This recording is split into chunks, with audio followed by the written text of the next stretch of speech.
The Culturally Nourishing Schooling project is based on several key elements. We acknowledge and build into our program that it's about culture and about student and community identities. It's very important for schools to understand that Aboriginal students come with a very acute understanding of their own sense of identity. What we really need to do is change the way schools and teachers think about Aboriginal education, how it's conceptualised, and really working on teachers' way of thinking, so rejecting those deficit discourses about Indigenous children and thinking about their practice and turning their practice. We really need to think around culturally nourishing project, because here in Australia, culture has so not been taught in schools and languages are only just starting to be taught. We felt in a way that the kids were undernourished. One of the really big things was that we wanted to have Aboriginal people leading it and having a big input into what we were doing. Also, we have this notion of having Aboriginal cultural mentors in schools, leading the cultural programs with the teachers and teaching the teachers. And we are starting to see some changes in the schools with teaching practice, with outcomes even, especially around engagement and attendance. It's flipped the way that the school has been for a very long time, and I think that's been powerful because we've seen shifts in behaviour, shifts in attendance and shifts in the strengthening of relationships with not only our parents but our wider community.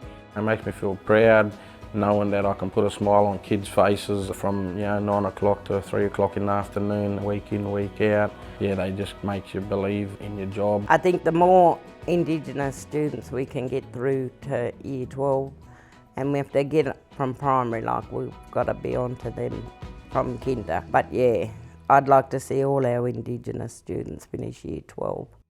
Here in Condobolin, our school is at about 54% Aboriginal population, so letting them see themselves in the curriculum and then building those relationships is vital for the success of our school.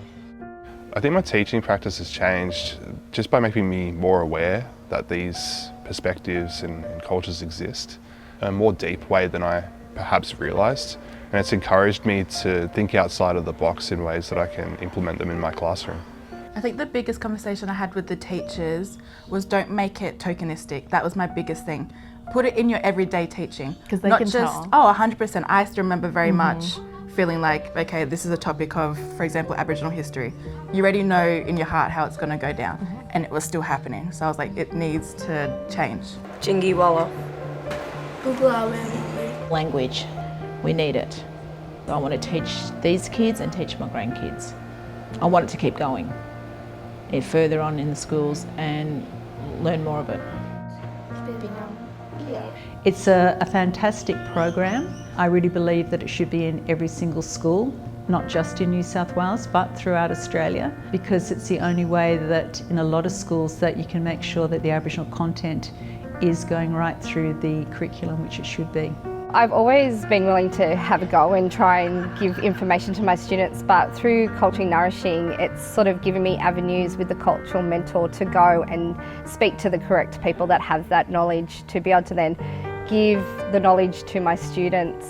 Since beginning the Culturally Nourishing Schooling project, my relationships with Aboriginal students have transformed.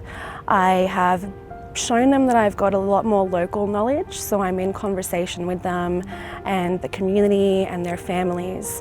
And I think even just working with the Aboriginal education team at school is great. I think that the kids really appreciate seeing me involved. I think it's important for CNS to be able to link in with local communities to understand our unique culture and histories. I think that CNS is very important to bring the cultural awareness that the Aboriginal students needed. Obviously, like at Gilgandra High School, we have, I think, more than 30% of the students being Aboriginal. And so what CNS brings, even also from an individual point of view, who appreciates the importance of culture, of language, I think is very, very important. It grounds the students into the basics or the foundation of who they are. This is important. This is necessary for these kids because you don't want them to be growing up and then not sure of who they are. That's not fair. But that's what makes this so much special because we're working towards more culturally strong and strong identity children. At least that's the hope, right?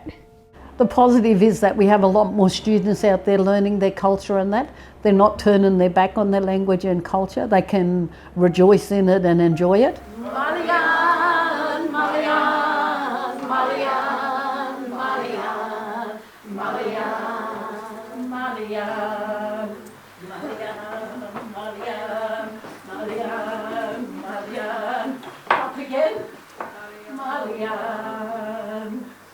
There, good job. Learn a Rajri dance and song.